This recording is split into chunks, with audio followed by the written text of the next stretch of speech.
Poslanca Aleksander Reberšek in pa Aleksander Prosen Kralj sta z nami. Pozdravljena, dobrodošla. Najprej, gospod Reberšek, kaj konkretno vas je zmotilo, kot smo slišali odgovor vodstva šole? Prvo vabilo je bilo v slovenščini, ker staršev priseljenih otrok ni bilo, so poskusili potem še v albanskem jeziku. Glejte, tukaj je Slovenija in tukaj se govori slovenski jezik. 11. člen ustave je dovolj jasen, kjer piše, da je uradni jezik slovenščina. In ne vidim nobene potrebe, da starše obveščamo v albanskem jeziku. To je nedopustno in ko učitelji začnejo pošiljati vabila v albanskem jeziku, se vidi, kako nesposobna je vlada Roberta Goloba, ker je nesposobna zaščititi prvič slovenski jezik in nesposobna pri integraciji tujcev. Gospod Prosen Kralj, kaj pravite na to? Se strinjate? Ministrstvo, kot sem rekla, ni ugotovilo kršitev. Seveda, da ne. Lepo pozdravljeni še enkrat z moje strani. Za začetek bi sam rad povedal, da je matematika popolnoma enostavna, ni potrebne večje filozofije. Imamo stranke, ki seveda iščejo svoj prostor pod soncem, nekatere stavimo na sožitje in solidarnost, drugi pa na razdore in vnašanje sovraštva v našo družbo. Vsekakor pa poudarjam, da stigma nikakor ne prinaša nekega sožitja v naši družbi. Zdaj tako, 11. člen seveda pravi, da je v Sloveniji uradni jezik slovenščina, pozabila pa kolega Reberšek, da živimo tudi v Evropski uniji in žal, trenutno imamo to nesrečo, da Albanija ni del evropske družine. Zdaj pa, če gremo čisto konkretno na tale primer, seveda, gledajte, jaz mislim, da je vsekakor sprevrženo, da iz vsake dobre stvari neka stranka konstantno želi spremeniti v cirkus, se pravi v politični cirkus, afero in škandal. In to je nezaslišano. Gospod Reberšek, to je nezaslišano, škandal, cirkus, kaj pravite? Glejte, jaz mislim, da je večji škandal, ker podjetje Prosen Kralja posluje z državo v vrednosti 400 000 evrov. To pa je res škandal. Škandalozno je tudi, da je bilo poslano vabilo v albanskem jeziku, saj zakon o javni rabi slovenščine v 12. členu jasno pravi, da je slovenščina uradni jezik od predšolske vzgoje do univerze, zato ne vidim nobene potrebe, da starše obveščamo v albanskem jeziku. Ne omenim, da v prvo osnovno šolo v Žalcu obiskujejo tudi 3 kitajski in pa 1 brazilski učenec. Kako so obveščali te učence? Gospod Prosen Kralj, replika? Ja, se pravi, bom najprej repliciral to, kar ni tematika današnjega večera. Gospod Reberšek, bi lahko bili pozorni z vašim jezikom, kajti tudi KPK ni ugotovila nikakršnih kršitev v zvezi z mojim primerom, tako da tukaj bi jaz debato vsekakor zaključil. Je pa tako, kaj je škandalozno oziroma kaj naša vlada ni naredila.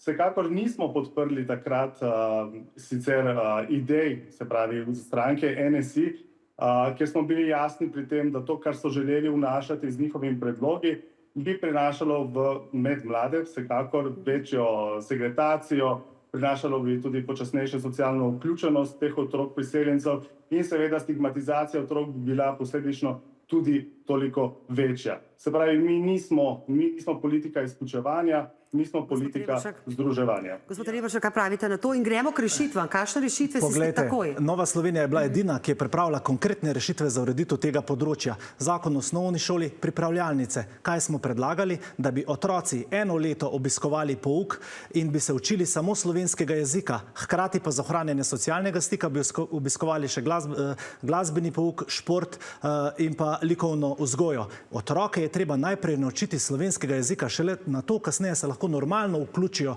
v proces. Tukaj bi rad posebej poudaril. Pa koalicija in vlada oziroma ministrstvo nista temu ugodila. Seveda, tudi Svoboda, kateri poslanec pripada, so bili vedno so bili proti tem predlogom. Naredili niso nič. Pravzaprav so rabili 3 leta, da so sprejeli zakon, da lahko učitelj sploh pogleda torbo od učenca. Ne, da bi sprejeli karkoli drugega. Ampak tukaj bi rad še eno stvar. En stavek, prosim. Ja, posebej poudaril, da niti slučajno ne krivim učitelje ravnatelje. Ravnatelji so na to opozarjali, ta vlada do zdaj ni naredila ničesar in danes gledamo rezultat te vlade, kaj se dogaja na terenu. Gospod Prosen Kralj, izvolite. Da ne bomo toliko zdaj puščic usmerjali in streljali v našo vlado. Vsekakor ne maram hinavske politike, zato gospod Reberšek, na tem mestu povejte danes, da tole pismo danes ni, katero zdaj problematizirate, ni stvar, ki se je zgodila te dni. To je praksa že dlje časa, ki je bila na svetu zavoda osnovne šole seveda tudi sprejeta že več let in bodite pošteni, sam ko ste imeli vlado, ste bili večkrat povabljeni k reševanju te težave in kaj ste storili? Popolnoma nič. Zdaj pa krivite drugo vlado. Naj pa še poudarim točno to, kar je gospod Reberšek povedal, zakaj smo bili proti temu načinu.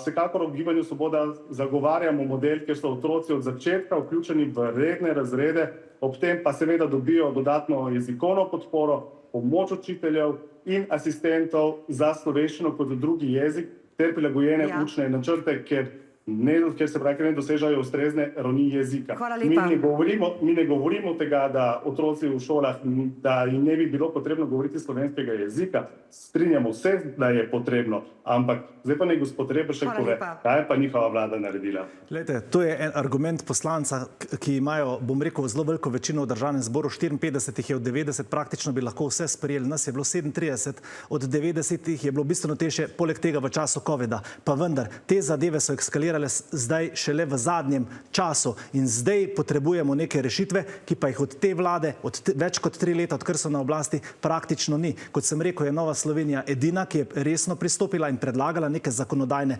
rešitve, ki so dobre, ki so temeljene. Tudi ravnatelji, učitelji so pozivali, da je rešiti ta problem. Minister ni naredil praktično nič in je rekel, nobenih sistemskih rešitev na tem področju ne potrebujemo, ker vse funkcionira. Danes vidimo, kako funkcionira, da se pošiljajo vabila v tujem jeziku. Gospod Prosen Kralj, kakšne bodo zdaj te rešitve konkretno koalicijske? Glejte, sem jih že navedel. Navedel sem točno to, proti čemu smo bili in kater model zagovarjam. To sem že v prejšnjih stavkih povedal. Jaz bi rad zelo spomnil na čase, ko je v naši državi, v naši družbi veljala solidarnost. Spomnil bi na čase, ko je na Balkanu divjala krvava vojna. In spomnil bi na čase, bom tudi mogoče iz svojega zornega kota govoril, ker prihajam iz Postojne, ker je bilo veliko beguncev iz bivših držav SFRJ. Kaj smo takrat delali?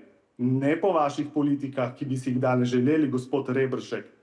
Otroke smo dali vse v iste razrede. In učiteljem ni bilo nič kaj težko povedati kakšen stavek, tudi na južni jezik. A veste, takrat smo znali kazati solidarnost. Kot pa pravim, vi ste tista politika, ki podpihujete sovraštvo. Jaz popolnoma razumem, da so to vaši modusi in da vi vidite svet na tak način. Nič narobe, to je vaš pogled. Mislim pa, da so volivci na zadnjih volitvah pokazali, kakšnega pogleda nočejo več videti. Izvolite. Ne podpihujem nobenega sovraštva. Temu se reče domoljubje. Veste, naši predniki so se z besedo in pa tiskano knjigo borili, da danes mi govorimo slovenski jezik. Brez jezika ni naroda in mi ne smemo zapraviti te priložnosti, ki so nam jo naši predniki izborili. Tukaj je Slovenija, tukaj se govori slovenski jezik in nič več in nič manj ne pričakujem. In kaj pričakujete od izredne seje? Ja, jaz upam, da bo na tej izredni seji bomo povabili tudi ravnatelje iz številnih šol, da tudi povejo, kaj se na terenu dogaja, ker očitno v Svobodi teh ljudi na terenu ne slišijo. In upam na neke zakonodajne rešitve. Časa bomo dali do konca leta. Vem, da je še zelo malo časa do volitev, pa vendar moja naloga kot poslanca Državnega zbora je, da predlagam ustrezno zakonodajo in da se ta zakonodaja tudi čim prej sprejme v korist naših državljank in državljanov. V korist državljank in državljanov. Gospod Prosen, in končamo. Ja, gledajte, še enkrat bom narepliciral, da brez jezika ni naroda, se absolutno strinjam.